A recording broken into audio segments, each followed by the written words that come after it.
Hi guys, it's Tamara coming back at you with another video. Welcome back to my channel. We're going to talk today in our psychotherapy crash course. We're going to talk about suicidal clients, and we're going to talk about ways that you can identify when somebody is at a high risk to kill themselves or to take their own life. I find that when I meet with clients who are struggling with family members, friends, or other loved ones who are struggling with suicidal thoughts, they don't know exactly what to do. They don't know what to say. They don't know how to say it. And they really don't know how to identify when there's a true suicide risk. So I want to define some of those things for you guys. I also want to give you some terminology in the language. And then I also want to give you some tips on what to look for when someone is at a risk to kill themselves or at risk to take their own lives, okay? So let's get started with that. The benefits for you today in this video is that you're going to learn new terminology, and then you're also going to be able to identify some risk factors, which I've talked a lot about on this channel in different capacities. But you're going to learn about risk factors for individuals who are suicidal. Now, let me define what risk factors are. Risk factors are things that make us more vulnerable to a negative pattern of living life. Okay, and risk factors may be something like a substance abuse history, dropping out of school, delinquency, fire setting, killing or harming animals, child abuse, trauma, sexual abuse, domestic violence, even if you're observing domestic violence.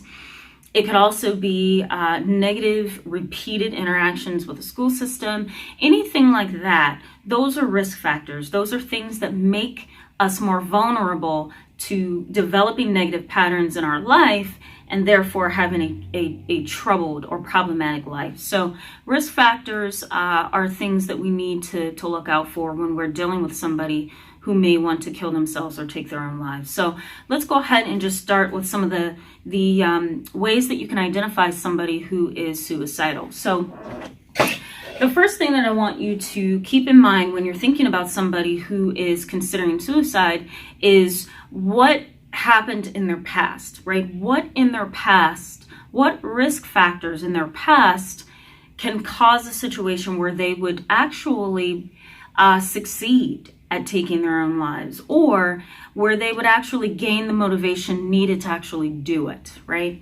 So some past things that I want you to consider when somebody is considering taking their life is aggressive behavior, a past attempt, a history of cutting, a history of substance abuse, promiscuity, sexual promiscuity, child abuse, sexual abuse, family members who have committed suicide or attempted, family members, both mom and dad, family members on both sides who have struggled with suicidal thoughts, depression, bipolar disorder, anxiety, panic attacks, schizophrenia, other psychotic disorders, right? So those are all the things that you want to consider. Does this individual have a history of any of these things? Because if so, this puts them one step closer to actually acting out on their suicidal thoughts. That's why we call them risk factors, because again, they make you vulnerable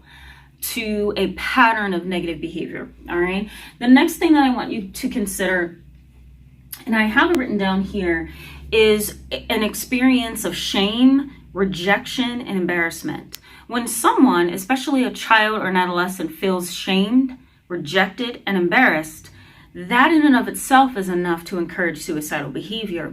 Individuals who have suicidal thoughts have a particular reason for why they are considering suicide, right? It's escape. They want to escape, whether that's temporary or long-term. They want to escape. That's the underlying issue with people who are suicidal. I can't blame them, right? Some people escape with drugs. Some people escape with sexual promiscuity. Some people escape with being miserable and irritable every day and treating people mean, right? Some people also escape by doing risky things like, overdosing or binge drinking, binge eating, right? other people choose suicide as a means to escape. The unfortunate reality of suicide is that you can't undo that, right? You can undo overdosing, you can undo binge eating, you can undo binge drinking, right? It wears off, you can get over it, you can go to treatment, right? You can get better. When someone chooses suicide as a means to escape, that's it. There's nothing else. They're dead.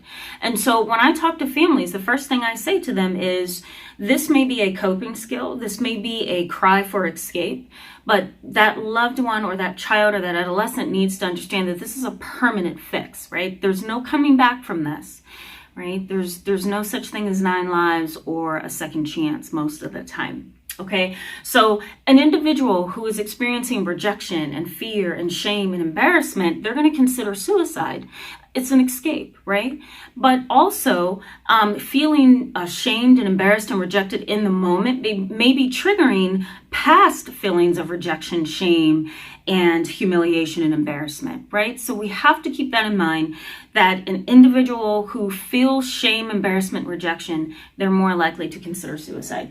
The next thing is a pattern of threats, right? An individual who has a pattern of making threats towards others or self are more vulnerable to those risk factors, and they're more vulnerable to potentially killing themselves, right? The threats typically mean that they're angry and fed up.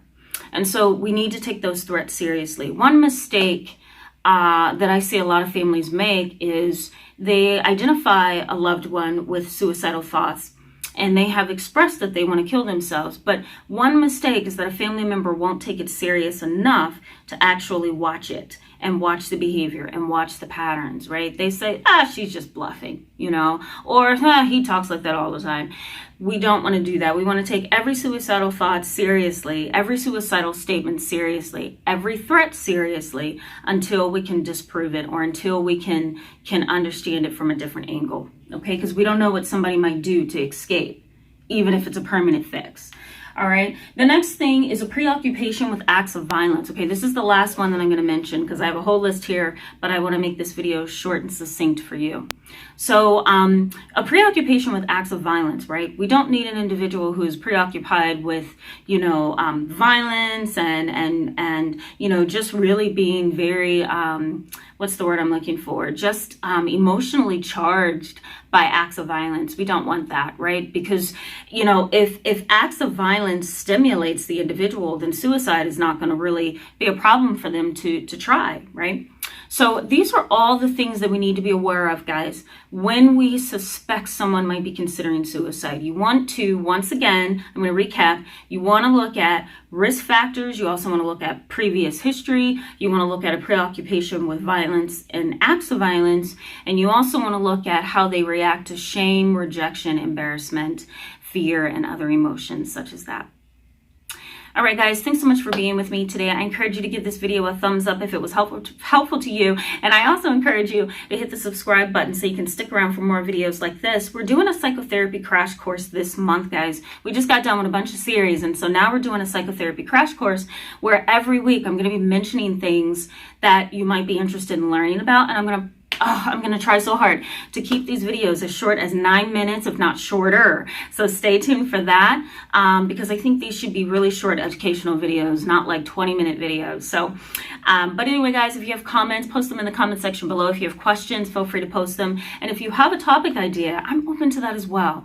All right, guys. And thanks once again for all your support. I love your comments that I get on here, on my website, on my Twitter. You guys are awesome. Keep up the great work. All right, guys. I'll see you really soon. Stay tuned for the next video on Friday. All right, guys. Bye-bye.